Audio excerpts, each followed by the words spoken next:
Olá, meus amigos, tudo bem com vocês? Espero que todos estejam muito bem. Sejam bem-vindos a mais um vídeo do Política do Bom Senso. De antemão, se você caiu de paraquedas aqui, considere se inscrever. Se você já é de casa, deixa o seu like, você sabe quão importante é para a gente continuar trazendo vídeos de qualidade aqui para você. Bem, vou continuar hoje aqui a nossa série do Explicando o Brasil. Normalmente eu pego um tema específico, como Poder Judiciário, Poder Legislativo, mas, como vocês viram nos vídeos anteriores aí no Livraria Política, tem um amigo que escreveu um livro de manual básico para não ser enganados por políticos. E lá ele traz mais ou menos um explicando o Brasil geral. Então achei interessante trazê-lo aqui novamente. Ricardo Rose, muito obrigado pela presença, tá? Ter aceitado o convite de vir aqui novamente. Eu que agradeço, Danilo, é uma honra. Virei quantas vezes for E o teu livro aqui. aqui. O livro aqui na mão. Deixa aqui para a gente ir consultando. Virei quantas vezes for necessário, for convidado. É sempre um prazer vir no Política do Bom Senso. Maravilha, que bom, seja bem-vindo. Quando você quiser, os microfones e as portas estão abertas aí. Como eu falei, a ideia hoje, normalmente eu pego um tema no Explicando o Brasil, que é uma série que nós temos, inclusive é uma playlist. A gente pega um tema específico e seca ele.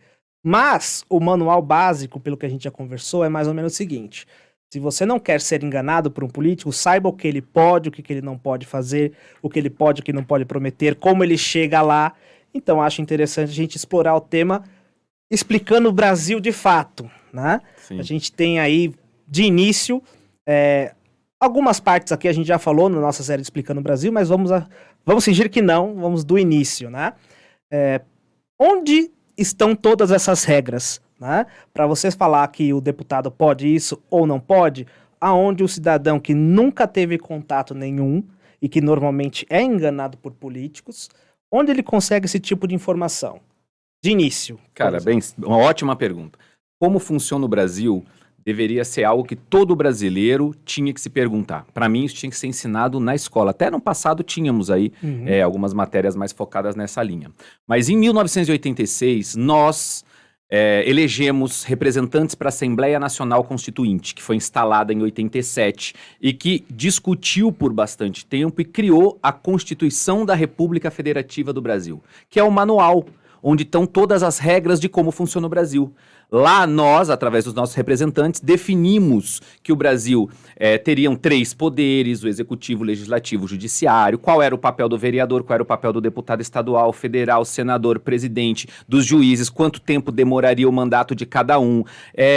Todo o conjunto de normas e regras que funcionam no Brasil estão na Constituição da República, que todo cidadão deve ter uma de cabeceira, deve ler, deve conhecer. Ou, no pior dos casos, se a pessoa é mais millennial, né, da geração mais nova, Constituição Federal no Google, acha assim muito fácil, não tem muito segredo. Dá uma googada, você consegue acessar facilmente. E lá no começo ele fala o seguinte: a República Federativa do Brasil é composta por 3 poderes. Exatamente. E cada um desses poderes tem uma função. Todos estão também lá devidamente regulamentados. Nós tivemos aí, bem recentemente, esse vídeo está sendo gravado hoje é 23? 24 de novembro. Nesses dias, houve um burburinho aí do presidente da República com a Anitta, e a Anitta mencionou que, assim como muitas pessoas do Brasil, não sabem o que faz um presidente da República. Então vamos começar pelo Poder Executivo. Acho que é interessante, tem uma boa pegada aí ao assunto do momento, né? Muita gente fala, é culpa do Bolsonaro, porque ele é o presidente, porque ele é o único. Né? A gente tem um presidente, 27 governadores e diversos prefeitos. Então acho interessante a gente começar pelo executivo. O que faz o nosso poder executivo? Então vamos bem diretamente. O nome já está falando. Poder executivo, nós elegemos uma pessoa para executar as leis que são criadas, são aprovadas pelo Poder Legislativo. Em suma, ele está lá para executar o orçamento municipal, se for o caso do executivo municipal, estadual, se for o caso do executivo estadual do governador, ou nacional, se for o caso do presidente da República. Entre outros afazeres que têm paralelos, o mais importante deles é colocar em execução as leis aprovadas. Então vamos lá, o executivo municipal, ele serve para executar as leis no município, respeitar a Constituição estadual, a Constituição nacional, ele tem um limite de atuação que é o município dele, mas ele executa as leis que foram aprovadas pela pela Câmara dos Vereadores do determinado município. Esse é o papel, executar as leis, em especial a lei orçamentária anual, que é como ele vai gastar o dinheiro daquele município ao longo de um ano. Ele faz o plano plurianual, que é um planejamento dos próximos 4 anos, e a cada ano ele vai criando a lei orçamentária, ele manda como ele pretende gastar o dinheiro que é arrecadado com os impostos para a Câmara dos Vereadores, a Câmara aprova essa lei, uma vez que vira lei, ele executa essa lei, vai gastando o dinheiro do povo na saúde, na educação, na infraestrutura, etc, etc. Então o executivo executa leis. No caso do executivo estadual, por exemplo, o governador executa as leis aprovadas pela Assembleia Legislativa do Estado. Um conjunto de normas que vale em cada um dos 27 estados e no Distrito Federal, mas em especial a lei orçamentária. Como ele vai gastar o dinheiro arrecadado dos impostos dos contribuintes daquele estado. Por exemplo, o estado de São Paulo. O governador de São Paulo manda para a Assembleia Legislativa do Estado de São Paulo o plano plurianual, quando ele é eleito, no ano seguinte, o planejamento para os próximos 4 anos, e a cada ano ele manda a lei orçamentária dizendo: vou gastar o dinheiro do povo do Estado de São Paulo desta forma, tantos na saúde, tantos na educação, tantos na construção de obras pelo Estado, enfim, ele apresenta esse plano, a Assembleia Legislativa aprova esse plano, que é papel da Assembleia, uma vez que virou uma lei, ele executa essa lei, ele gasta o dinheiro do povo executando aquele trabalho que a Assembleia delegou a ele. Certo. No caso do presidente da República, mais especificamente, o Executivo Nacional é a mesma coisa. O Executivo Nacional representa o Brasil, que ele é chefe de Estado e chefe de governo, então ele representa o Brasil fora das nossas fronteiras, faz todos os acordos internacionais, etc, etc, mas executa o nosso orçamento, executa as leis que o Congresso Nacional aprova e são as leis vigentes para o nosso país. Então ele também faz a mesma coisa, manda um plano plurianual para o Congresso Nacional, que é o planejamento dos próximos 4 anos. O Congresso Nacional aprova esse planejamento e todos os anos tem a lei orçamentária anual. A gente sempre vê nos jornais isso acontecendo. A lei orçamentária anual é o que o presidente vai gastar, como o presidente vai gastar o dinheiro arrecadado através dos contribuintes brasileiros no Brasil.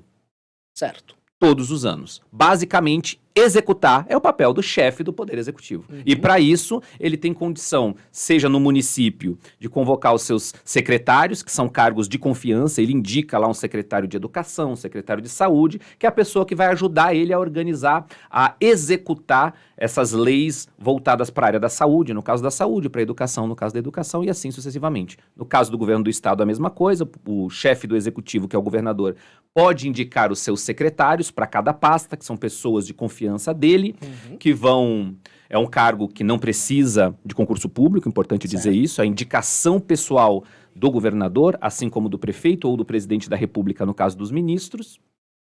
E são pessoas que vão ajudar o chefe do Poder Executivo a executar as leis vigentes no Estado. E na União, na Federação, é a mesma coisa. O presidente da República é o chefe do Poder Executivo, ele escolhe algumas pessoas da confiança dele para serem os ministros de Estado, o ministro da Educação, que vai ajudar o presidente a executar as leis na educação. Seja ela a lei orçamentária, seja ela qualquer outra lei que o Congresso Nacional tenha aprovado ou que já esteja na Constituição, que é o manual básico de como funciona o Brasil. Basicamente, é assim que funciona o Poder Executivo. E o nome está dizendo, ele executa. Não tem muito segredo. E é interessante mencionar aqui que o orçamento, a gente olha lá aquelas contas de não sei quantos bilhões de reais, aquele dinheiro não está à disposição dele para gastar conforme ele bem entender. Inclusive, é por isso que nós tivemos uma discussão aí recentemente da PEC dos precatórios, para poder incluir o Auxílio Brasil, porque o orçamento já tinha sido votado.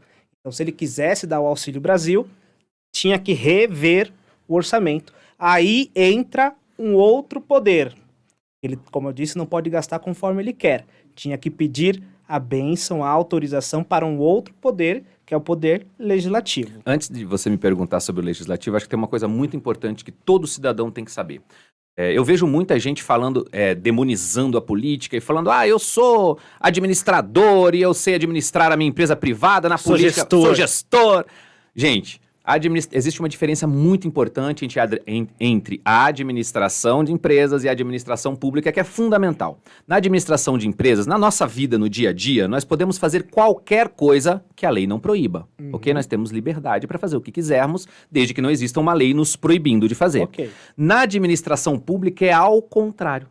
Você só pode fazer o que a lei permite. Tem que estar em lei, senão o chefe do executivo não pode executar aquela lei, ele não pode fazer. Se não houver uma lei dizendo que ele pode fazer determinada coisa, ele não pode fazer. Então é uma diferença muito importante, porque primeiro ele tem que articular a aprovação de uma lei em cima de qualquer ideia que ele tenha, para depois que for lei, então ele executar, porque ele apenas executa. Isso é muito importante o cidadão saber, porque isso pode esclarecer muito sobre o que pode ou não, até onde pode ou não ir o chefe do Poder Executivo, seja ele municipal, estadual ou nacional. Aqui, inclusive, tem uma grande consequência que normalmente nós vemos, e temos a campanha eleitoral, no qual o presidente presidenciável faz a defesa das suas ideias, chega no mandato e você fala, uai, cadê, no caso dos bolsonaristas, cadê a minha arma? Né? É porque não depende necessariamente dele. Depende de um outro poder, que também é integrante da União, que é o poder legislativo. Exatamente. Que aí entra, se a gente pensar em termos numéricos, a grande maioria dos políticos está aí. É aí que, para mim, pelo menos, é a engrenagem que realmente faz o país ir para frente ou para trás. Né? Não, eu concordo com você que o poder legislativo na minha opinião, o principal poder. Os poderes são iguais, tá isso na Constituição, nenhum poder é maior nem mais importante que o outro, o executivo, legislativo e judiciário são iguais, independentes e devem ser harmônicos. Mas o poder legislativo tem um conjunto de pessoas muito maior. No caso do Congresso Nacional, por exemplo, são 513 deputados federais. São mais 81 senadores da República. É muita gente para discutir. É a casa do povo, é a casa das discussões, é a casa da ideia, é lá onde todo mundo representa a nossa população ou os nossos estados. Então, realmente é um poder onde tem muita discussão. E nessa discussão tem brecha para todo tipo de pensamento e, infelizmente, de atitudes não tão republicanas. Exatamente. Então, para que você, bolsonarista, tenha a sua arma, essa proposta tem que passar pelo Poder Legislativo. Para que a pessoa tenha o Auxílio Brasil, tem de passar no Legislativo. Então, o Poder Legislativo é um grande, muito importante para a gente, apesar da gente só focar no Executivo normalmente nas eleições. Você pode perguntar para as pessoas, elas normalmente vão lembrar em quem votou para prefeito, governador e presidente. Mas se perguntar qual foi o deputado, vereador ou senador que votou, a chance da pessoa não saber é muito grande. É muito grande. Até o processo eleitoral tem muita culpa nesse processo. Porque o executivo, o chefe, nós elegemos o chefe do Poder Executivo, que tem, como a gente já falou aqui, que tem a liberdade de indicar pessoas para o auxiliar nos 3 âmbitos, né? E ele sempre tem muito foco. Quando a gente vê as campanhas eleitorais, você vê a campanha do ano passado, 2022, foi para prefeitos e vereadores. Você vê 2020. Desculpa, 2020, já estou com a cabeça em 2022. A próxima. As eleições de 2020, para prefeitos e vereadores, você viu muita propaganda para o prefeito. O prefeito é sempre a grande personalidade do processo. Todo mundo conhece, basicamente, os candidatos a prefeito. Quando é para governador, é a mesma coisa. Quando é para presidente, é a mesma coisa. E o brasileiro pegou um hábito, que na minha opinião é muito ruim, de acreditar no Superman, o salvador da pátria. Então vem uma pessoa faltou. Personifica Isso, nós Gente, que loucura foi essa? Personificamos o salvador da pátria na figura do presidente, exatamente, do governador ou do prefeito. Nós acreditamos no Superman, no salvador da pátria, naquela figura que vai na TV, que vai na internet falar que vai resolver os problemas da nação. Mas ela não conta pra você que pra ela fazer tudo aquilo que ela pensa, que ela acredita, ela depende de um outro poder, que é o legislativo, de aprovar, de concordar com ela. Como a gente costuma brincar internamente, falta combinar com os russos. Exatamente. Então o cara se elege apresentando um plano maravilhoso, Mas depende de que esse plano seja aprovado pela Casa Legislativa competente. Isso é muito importante a gente prestar atenção para que a gente não fique acreditando mais no salvador da pátria, no Superman que vai vir resolver todos os nossos problemas, e prestar bastante atenção também em todos aqueles candidatos do Legislativo, que é muito importante. Sem eles, esse Superman não vai para lugar nenhum. Não vai voar. Não vai voar. E é inclusive por isso que eles sempre falam, votem nos deputados do partido... porque ele precisa ter a base governista dele depois de apoio para ele poder dar continuidade nas ideias dele. Governo, poder legislativo. Nós temos aí, da mesma forma, 3 âmbitos, municipal, estadual e federal. Quem os são? Poder Legislativo Municipal, composto pelos vereadores do município. Competência desses vereadores é propor, aprovar ou rejeitar leis que vão valer no município.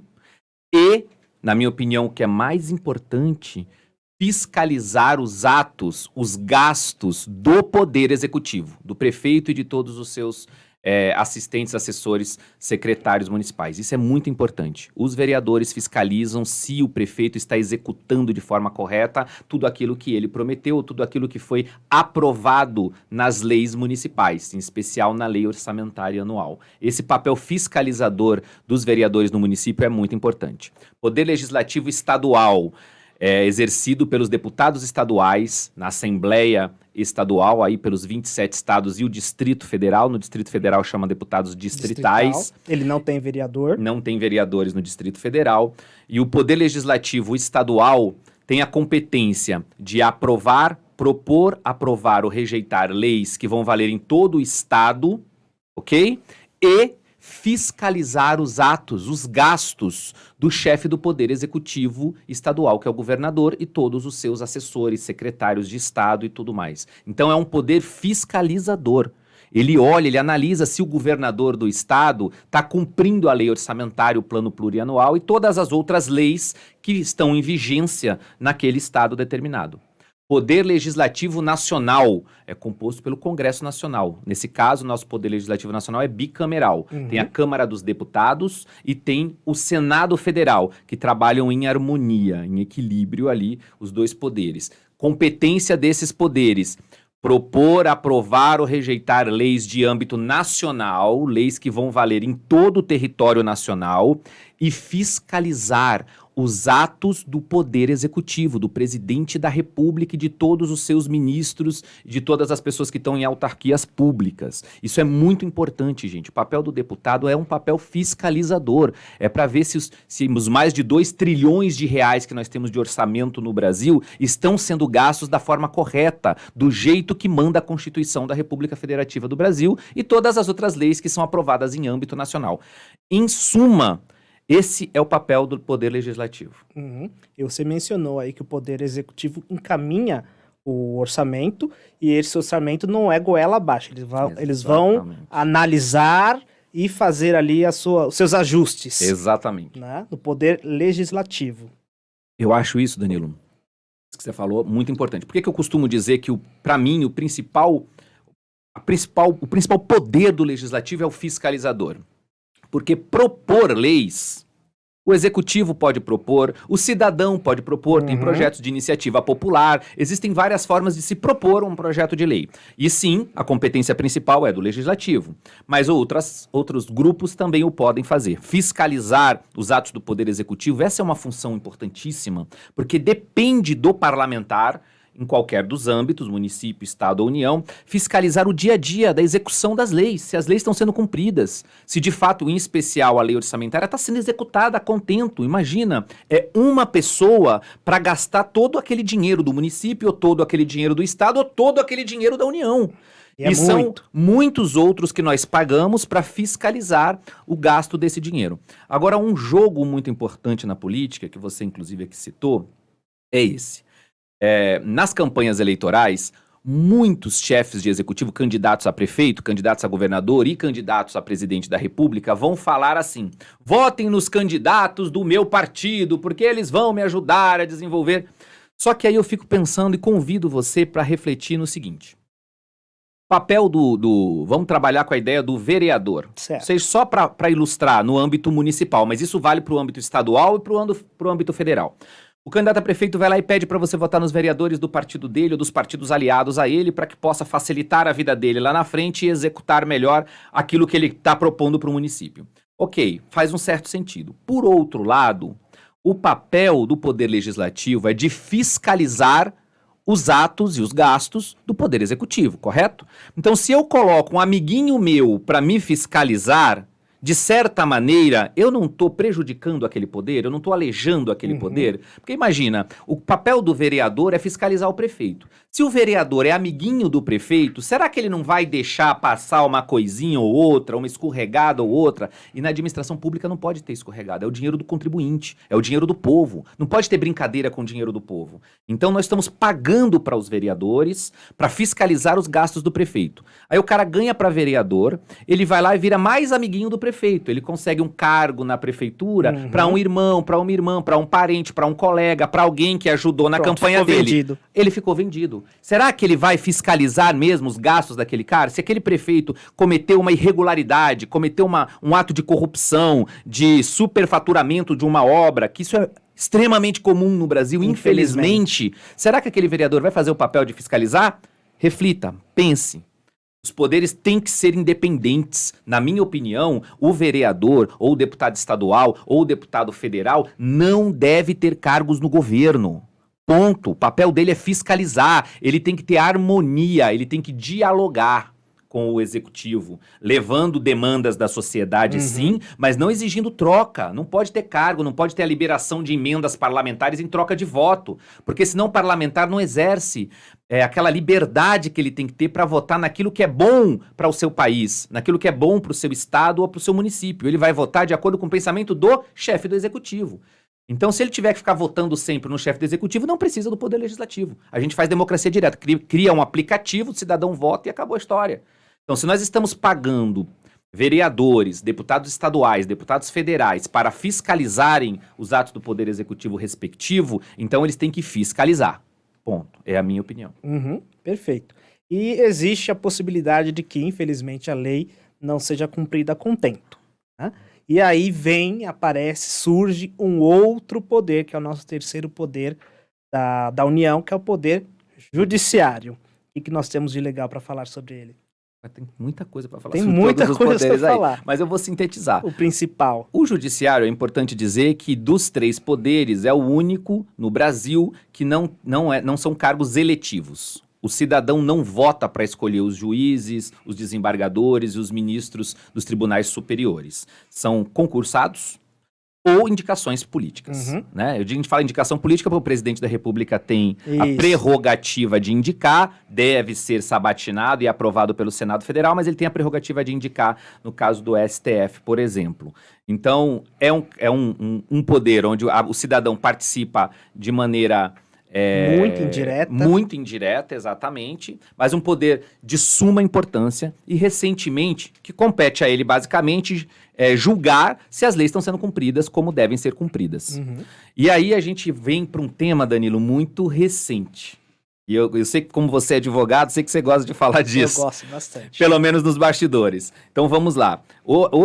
Atualmente, a gente tem uma discussão muito grande na sociedade, de vários grupos de redes sociais, nas conversas políticas e tal, sobre a interferência do Poder Judiciário nas leis. Se o Poder Judiciário está legislando, invadindo a competência do Poder Legislativo e legislando e criando leis. Quem cria leis, de novo, Poder Legislativo. Então o Judiciário apenas pega aquela lei criada pelo Legislativo e diz se ela está sendo cumprida ou não está sendo cumprida. Ponto.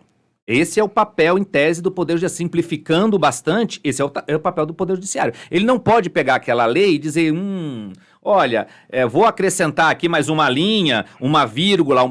Não pode. E parece, na ideia de muitos brasileiros, que isso vem ocorrendo no Brasil ultimamente, em especial, como tem um destaque muito grande no caso do Supremo Tribunal Federal, vem interpretando como quer legislações aprovadas no Brasil. Isso, em tese, não pode acontecer. A minha opinião aqui, Danilo, é primeiro, que quando o Poder Judiciário, minha opinião, quando o Poder Judiciário, aqui no caso citado, o STF, interpreta, é porque a lei deixa essa brecha interpretativa. Para mim, se o legislador, quem cria a lei, fizer a lei de maneira correta, não deixando brechas interpretativas, vai ficar muito mais difícil para os juízes, os ministros, interpretarem aquela legislação. Ela vai ser bem mais direta, bem mais fechada. A gente costuma dizer que muitos políticos criam dificuldades para vender facilidades. Então, às vezes, no afã da aprovação da legislação no Congresso, ou nas assembleias ou nas câmaras municipais, aí muita discussão, se cria uma lei mais genérica, mais aberta, como a gente chama. E aí joga pra galera. E aí joga pra galera, porém, quando essa lei vai para execução, cabe uma interpretação, e interpretação, cada um tem uma, fica algo muito subjetivo. Essa é a minha opinião. Quanto melhor trabalhar o poder legislativo, menos brechas vai deixar para que o judiciário interprete. É a minha opinião. E gostaria, inclusive, de ouvir a sua. Eu adoro muito esse tema porque, como o Ricardo falou, eu sou advogado e tal. Minha monografia era sobre o poder judiciário, a súmula vinculante, um assunto muito técnico, mas no decorrer da minha pesquisa, eu acabei chegando nesse tema. O juiz legisla, ele pode legislar? Isso em 2010, mais ou menos. E eu falava assim, vai chegar um momento que o Poder Judiciário vai perceber que ele não tem amarras nenhuma, porque é a última palavra. Não porque ele seja mais importante, é porque é uma questão organizacional, alguém tem que julgar. Né? Inclusive, meu último vídeo foi sobre a fala do Toffoli de que o STF era o poder moderador do Brasil. Né? Uma fala dele. Como a gente sabe, são 3 poderes. Não existe poder moderador no Brasil. Não existe poder moderador no Brasil. E ainda se existisse, não é o STF quem o faz. Tá? Eu acredito sim que há ativismo judicial. O que é ativismo judicial? Eu quero fazer um vídeo específico sobre isso, porque eu acho que o tema merece essa atenção, mas é exatamente isso que o Ricardo falou. A lei fala que você tem que pintar a parede de preto. Aí o juiz fala, não, pinta de azul.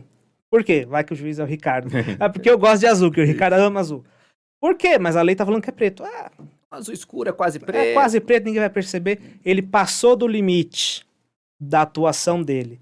Né? Eu acredito que sim, está acontecendo ativismo judicial, e pior, na Corte Suprema, que é para onde a gente não tem recurso, né? Não tem como recorrer.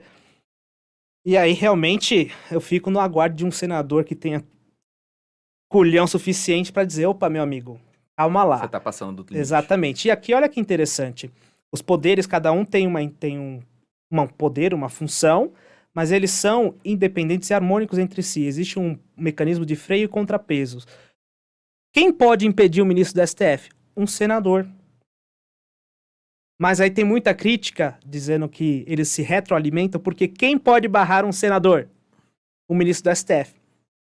Aí a interpretação política é, eu não mexo contigo, mas sabe aquele processo que eu tenho aí? Esquece ele, tá bom? É uma crítica aí que eu não tenho a solução mágica, não tenho a resposta mágica, mas acho que a gente devia discutir, né?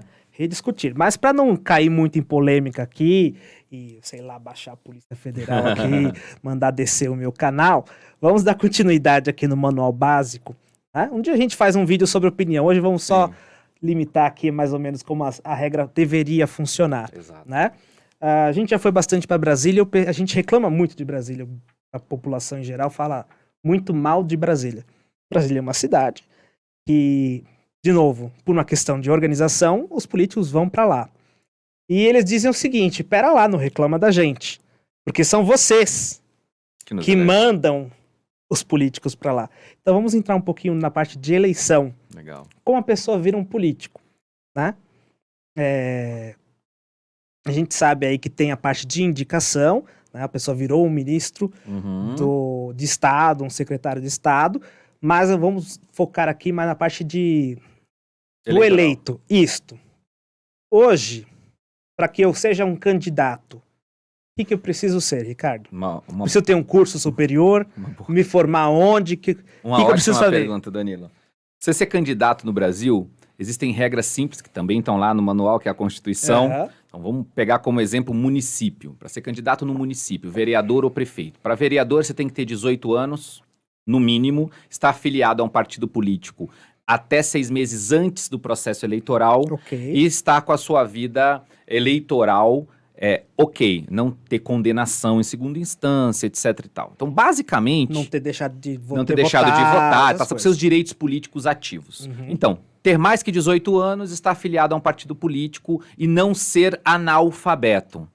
E não ser analfabeto quer dizer você saber escrever o seu nome e ler ali um texto básico. É isso que qualifica você como um não analfabeto. Tendo essas 3 características, você pode ser candidato a vereador. Para prefeito é a mesma coisa, só muda a idade. Tem que ter mais do que 21 anos de idade. Ponto. Não precisa curso superior, não precisa curso técnico, não precisa saber o que vai fazer lá. Inclusive, já tivemos candidatos dizendo que não sabiam o que iam fazer, que foram eleitos. Me elege que eu vou descobrir e conto pra vocês. Não precisa de quase nada, Danilo. É impressionante. Para ser candidato a deputado estadual e a governador, as mesmas regras, vai mudando apenas a idade. 21 anos para deputado, 30 anos para governador, se eu não estou enganado, 35 anos para presidente da República. Então, ano que vem eu saio pra presidente. Ótimo, já vai ter um voto aqui. Ponto. A idade, o que muda basicamente, o resto é igual. Tá? Com os direitos políticos ativos, está afiliado a um partido político com no mínimo 6 meses antes do pleito eleitoral. Aham. Se for candidato a vereador, prefeito tem que morar no domicílio, tem que morar no município onde quer se candidatar, é o mínimo. Mas né? o impressionante é que para ser político no Brasil, você não precisa ter qualificação nenhuma.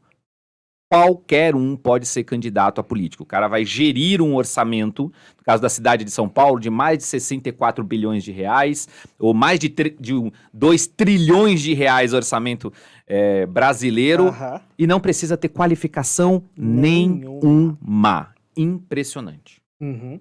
E aí nós temos o período eleitoral em si, que é daqui a uns 11 meses, mais ou menos. Nós vamos estar ouvindo de novo lá que se metade da urna votar nulo, as eleições são canceladas. Daqui a pouco vem essas fake news. Então vamos falar também um pouquinho do voto, né?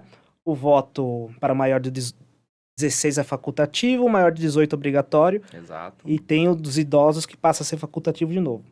Ok, cada voto vale 1, cada pessoa vota 1. E o voto nulo e em branco. Tem muita gente que fala que ele tem muito peso aí. Talvez ele valha para dar recado, né? Normalmente a pessoa fala, tivemos a maior abstenção da história. Mas na prática... Na prática não vale nada. Para nada. Você está perdendo, literalmente, quando você vota branco ou vota em nulo, está perdendo a oportunidade de participar e de deixar a tua opinião no processo eleitoral.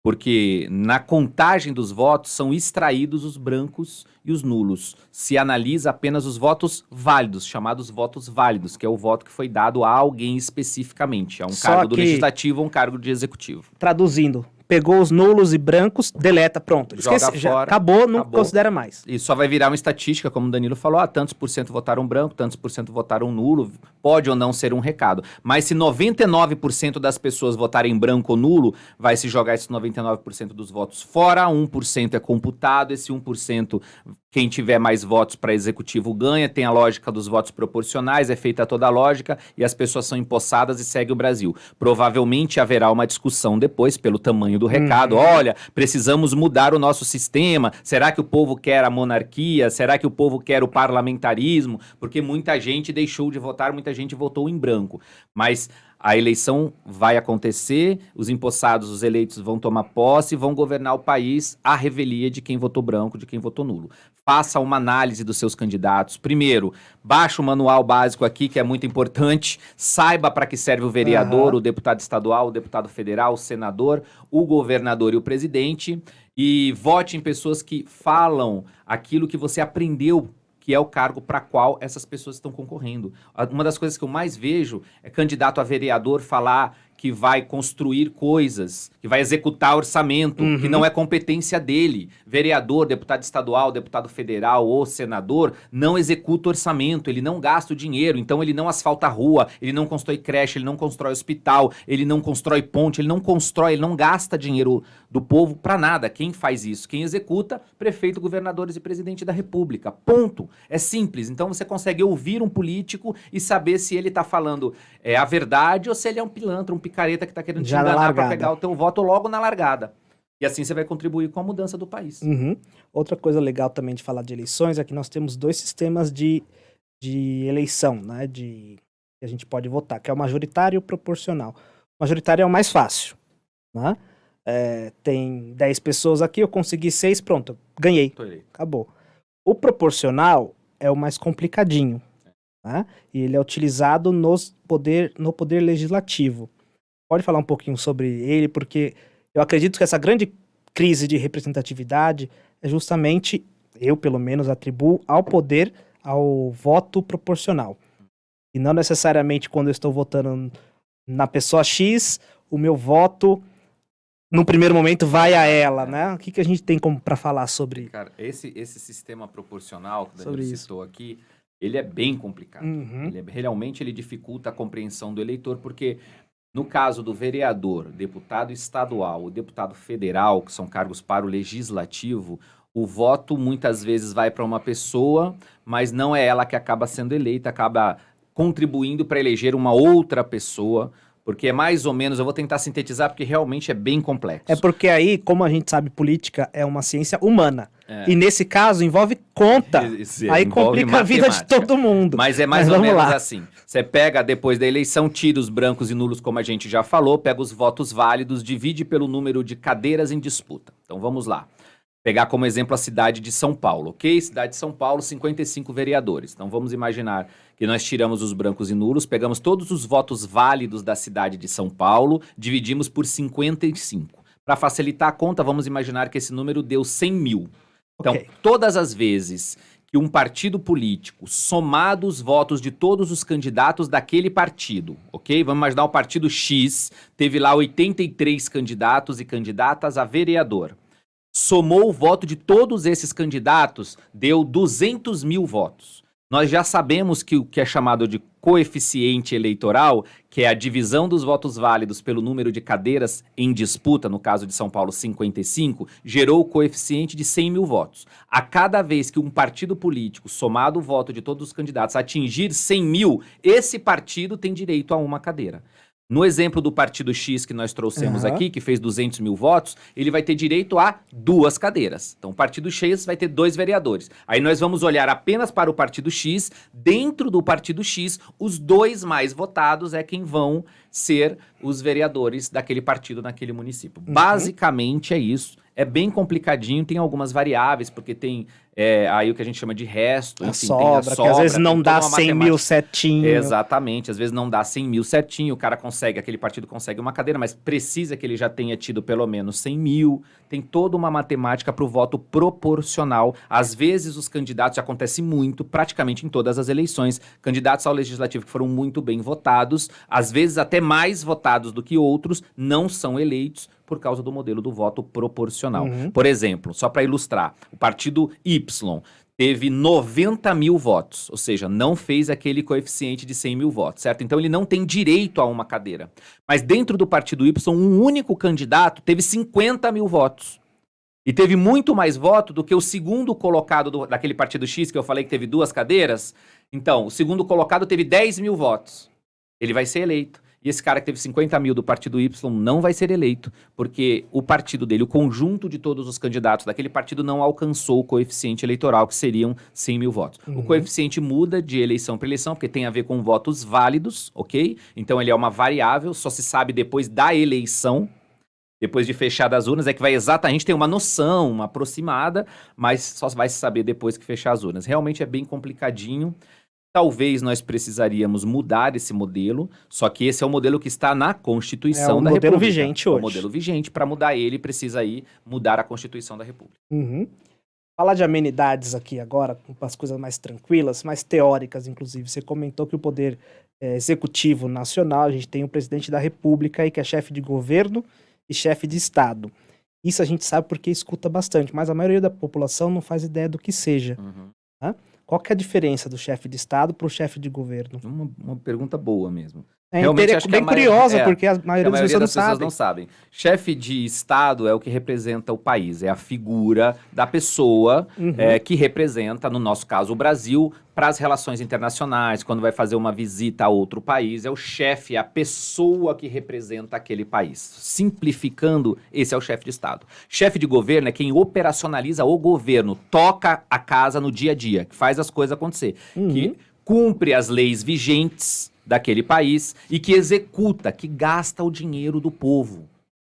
Resumindo no português bem simples para a pessoa entender. Então, chefe de governo é o cara que gasta o dinheiro do povo, é o cara que executa as leis vigentes. Chefe de Estado é a figura, é a rainha da Inglaterra, é um chefe de Estado no Reino Unido. Esse ela é o melhor exemplo. sai a foto, ela dá sorriso, ela abraça, ela é a figura que representa o Reino Unido. E o primeiro-ministro, porque lá é parlamentarista, é uma monarquia parlamentarista, o primeiro-ministro é o cara que toca o governo no dia a dia, é quem gasta o dinheiro do povo britânico na real mesmo ali. Compõe o ministério e faz toda aquela lógica do dia a dia do governo. Essa é a diferença bem simples, mas básica entre os dois poderes. Eu acho muito interessante o exemplo da rainha da Inglaterra, porque lá tem diferença. Aqui no Brasil, o presidente acumula as duas funções. As duas funções, exatamente. É por isso que muitas vezes o presidente tem que ficar em cerimônia, porque ele é o chefe de Estado, enquanto o Brasil tá pegando fogo. Mas essa é a ideia. Enquanto lá, a rainha da Inglaterra pode fazer todo o cerimonial, e o chefe de governo, que hoje é o doidinho do cabelo... Boris Johnson. Boris Johnson, que foi prefeito de Londres, é quem toca, de fato, o país. Isso. No dia a dia. Aqui, inclusive, há discussão de mudar o sistema. Inclusive, a gente ouviu semana passada. Semana passada, aquele encontro lá em Lisboa deu o que falar. A proposta de semipresidencialismo, no qual você elegeria o presidente, mas quem ia tocar o governo mesmo é o gabinete do legislativo. E o presidente seria o chefe de Estado, o cerimonial. Nossa rainha da Inglaterra é o seu Bolsonaro. Olha que legal. Outra coisa que eu gosto bastante de falar contigo, Ricardo, é sobre tudo isso que você, inclusive, postou hoje, né? Tudo isso que a gente está conversando aqui tem custo. Custa. E esse dinheiro não vem da Casa da Moeda. Aliás, ele vem da Casa da Moeda, vem pra gente, e depois tem gente que vai falar que é roubado, tem gente que vai falar que é pago, enfim, vai para um orçamento X. Então nós financiamos o poder. Mas tem muita gente que entende que não. Eu não pago imposto. Né? Verdade. Eu não pago. Eu sou isento, então eu não custeio. Quando é uma falácia. Né? Todos nós pagamos. Imposto com apenas imposto de renda. Vamos voltar de novo à Constituição. Quando nós criamos a Constituição, a última nossa, de 1988, nós colocamos lá eu vou falar um português bem simples, como é que nós vamos tirar o dinheiro do povo diretamente? Através dos impostos. É imposto a todo brasileiro, não é voluntário, é imposto que todo brasileiro pague os seus impostos. Tem os impostos diretos, o imposto de renda, o IPVA, o IPTU, então que você recebe um boletinho ali, paga, você sente aquela dor ali diretamente. Mas tem um conjunto de impostos que são indiretos, são embutidos nos preços dos produtos e serviços. Todos nós pagamos impostos. Tá lá, na água, tá no pão, tá no leite, no óculos, no videogame, na roupa, no perfume, na gasolina, na conta de luz. Em tudo que você faz, tem já embutido no preço daquele produto os impostos.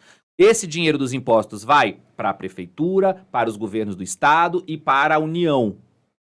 E aí é que gera o dinheiro que, teoricamente, deveria voltar ao cidadão em forma de bens e serviços públicos. É com esse dinheiro que nós estamos falando. Na cidade de São Paulo, mais de 64 bilhões de reais são arrecadados através do IPTU, do ITBI, do ISS, de outros impostos que o Estado, que a Prefeitura recebe do Estado de São Paulo e do governo federal através dos repasses constitucionais. Esse dinheiro todo vai para um cofre que o prefeito de São Paulo, o chefe do Poder Executivo Municipal, vai gastar, uma vez que ele tem a lei orçamentária aprovada pela Câmara dos Vereadores, ele vai sair gastando nas diversas áreas. Esse dinheiro é seu dinheiro, poderia estar no seu bolso, mas está no bolso de políticos para gastar da forma como eles acharem que teoricamente devem gastar. Então, jovem, que você acha que não paga imposto, sim, você paga imposto e bastante. Quando você vai no Mac e compra o número 1, você está pagando imposto, não tenha dúvida nenhuma. Inclusive, olha na notinha,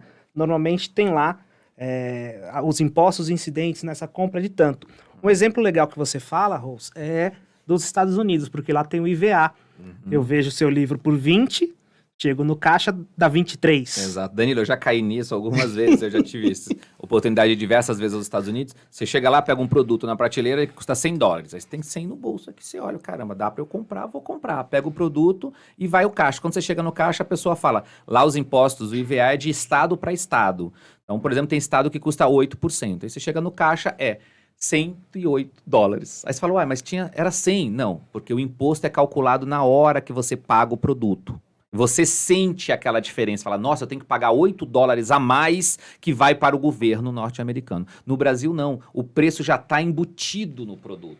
Então, você vai lá e pega um produto de R$100, quando você vai no caixa, você paga R$100, mas desses R$100, muitas vezes, 20, 30, 35 reais são para o governo, porque já foi colocado ali. Isso foi discutido na época da nossa Constituição, tá lá na Constituição, que é desse modelo. Então o povo sente menos, percebe menos que estão metendo a mão no bolso do povo e colocando no bolso de políticos, grosseiramente falando. E você, como você falou, a percepção é maior. Por exemplo, se você for lá e for 35% de imposto, vai falar, tá passando um pouco dos limites. Mas é fácil, por exemplo, acho que você vai citar alguns, mas olha na tua conta de luz, é bem fácil você perceber que na conta de luz vem discriminado, que tá lá de ICMS, por exemplo, que vai pro governo do estado, da onde você mora, você vai ver o percentual que representa na tua conta de luz. A conta de luz tá bem exemplificado. Ó, Cezinha, acho que não vai dar pra ver direito, né? O que você acha? Que dá pra ver mais ou menos? Mas enfim, isso aqui no Instituto Brasileiro de Tributo, IBT, se não me engano, ou de Estudos Tributários, você consegue ver mais ou menos a carga tributária que incide em cada um dos produtos. Imagina você vai comprar a sua pizza sabadão, né? Deixa eu ver aqui. Dá pra ver? A tabelinha?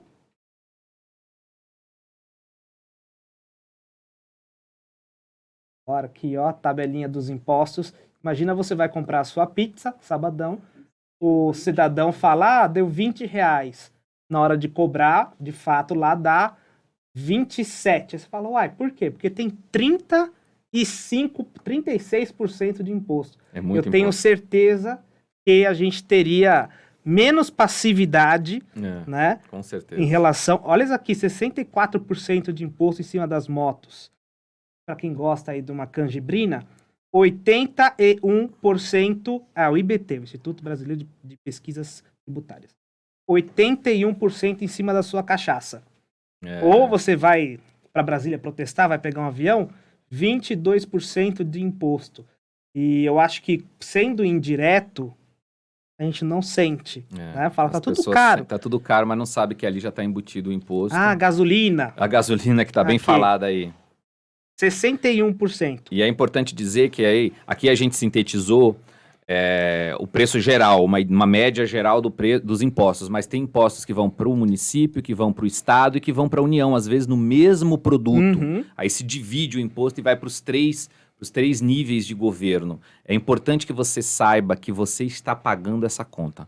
Quer você queira, quer não, porque o nome é imposto. É imposto para você pagar. O político está recebendo regalias que você não tem. Então, escolher bem o político na hora de votar é muito importante. Até porque os políticos não vêm de Marte. Eles são eleitos. Então, a gente reclama que tem muito político corrupto, ladrão, mentiroso. Mas quem elege essas pessoas somos nós, eleitores. É o povo que elege, ano após ano. Às vezes, a gente muda o chefe do executivo. Mas olha para o parlamento, Câmara dos Vereadores, Assembleias Legislativas e o Congresso Nacional. Lá é que estão as principais víboras, as cobras, os bandidos, vagabundo que a gente precisa limpar de uma vez por todas da política brasileira. Estão lá. É lá que às vezes o cara ou a mulher atrapalha a vida do chefe do executivo, não permitindo que ele execute pensamentos que muitas vezes representam a vontade da população nas prefeituras, nos governos de estado e no governo federal. Isso independente de ser de direita ou de ser de esquerda, entende? Ao longo da nossa redemocratização, nós já tivemos aí 7, 8 presidentes da República e nós ouvimos de todos eles, e aí a gente foi desde a direita com Sarney até a direita de novo com Bolsonaro, passando pela esquerda e passando pela centro-esquerda.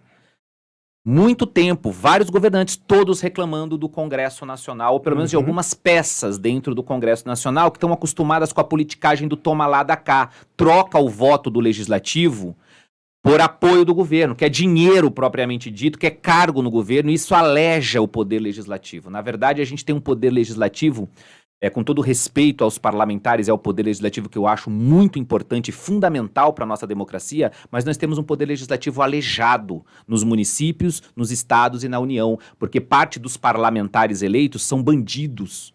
Eleitos pelo povo, inacreditavelmente, são vagabundos, são bandidos que estão lá trocando seu voto por emenda parlamentar, trocando seu voto por cargo no governo, trocando seu voto por dinheiro propriamente dito. Além de já ter um salário muito bem pago pelo povo, além de já ter um bando de regalia que eu sou completamente contra, para cada parlamentar é auxílio paletó, é auxílio viagem, auxílio correio, auxílio gasolina, auxílio alimentação, é auxílio tudo que esse cara tem, e esse cara ainda rouba o dinheiro do povo. É inacreditável. O auxílio do auxílio moradia. Esse eu li no seu livro, fiquei difícil, desacreditado, gente. Leia, aí eu peço que você baixe o manual básico para não ser enganado por político gratuitamente. www.nãosejaenganadoporpolitico.com.br. Leia que você vai se indignar. Aqui já caminhando para o fim do vídeo, que a gente já está com mais uma hora quase. Aí estamos já encaminhando para o nosso tempo, tá? Eu confesso para você que, apesar de gostar muito de política, às vezes eu fico meio desesperançoso com o futuro. Eu escuto desde sempre que o Brasil é o país do futuro. Eu não sei quando que é esse futuro, eu queria que fosse presente. O que na sua opinião aí, a gente precisa mudar para que esse futuro bata as portas? Danilo, eu acredito que a educação política é a solução para mudarmos o Brasil para melhor. Se o cidadão, o eleitor, tiver o mínimo de consciência, souber para que serve um vereador, um deputado, um governador, um prefeito, ele vai escolher melhor os representantes. Ele vai entender que ele escolheu um vereador para legislar e fiscalizar, e não para trocar o seu voto por um cargo na prefeitura. E toda vez que ele ouvir que um vereador tem um irmão, uma irmã, um parente, um amigo na prefeitura, ele vai falar, esse cara não presta, esse cara está alejando o poder legislativo. Toda vez que ele ouvir que um deputado está trocando o voto pela liberação de emendas, ele já sabe que aquele parlamentar não presta.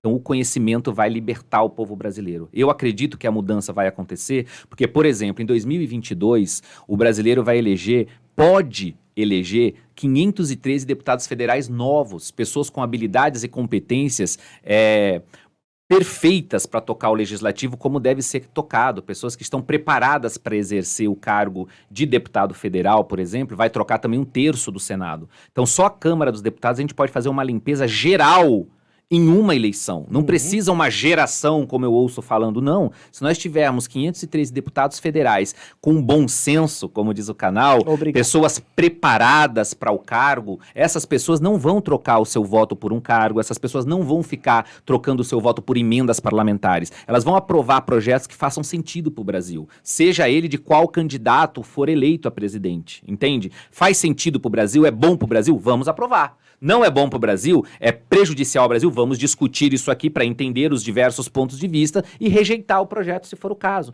É esse legislativo que nós precisamos, que seja lá quem for eleito, o próximo presidente da República, tenha condição de executar uma lei orçamentária com aquilo que ele pensa ser bom para o Brasil. E o Congresso Nacional apoiando aquilo, não fazendo barganha política. Eu acho que hoje o poder legislativo é o grande câncer do Brasil.